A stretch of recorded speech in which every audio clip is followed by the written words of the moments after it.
pensé un temps, enfin j'ai pensé un temps, c'est plus personnel, envoyer des jeunes entre 20 et 30 ans à l'Assemblée nationale.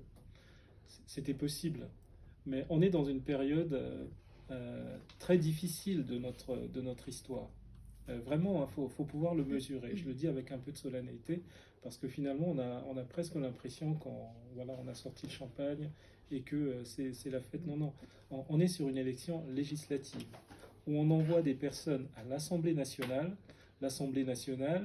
qui, aujourd'hui, est une instance majeure de la Ve République et donc qui, aujourd'hui, est vecteur des différentes lois qui vont driver notre société et qui va nous permettre peut-être de prendre des positions ultimes sur ce qui concerne une guerre, je le disais tout à l'heure, en Ukraine, ou sur des lois à venir sur les retraites qui vont toucher un maximum de personnes.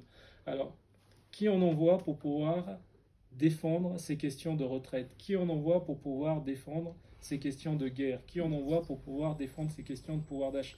Est-ce que c'est des jeunes qui ne sont pas encore férus de la chose, qui n'ont pas travaillé pendant 30-40 ans et qui savent ce que c'est que de souffrir sur le terrain? Est-ce que c'est un Patrick qui a voyagé, qui a fait le tour du monde et qui connaît Non, non, non, mais c'est vrai, parce que tu n'as pas parlé de... Quand l'Irak était en guerre contre l'Iran. J'étais là-bas. Voilà. Oui. Donc, est-ce que c'est pas des personnes qui connaissent Colette, qui a travaillé dans l'éducation nationale et qui connaît bien nos jeunes?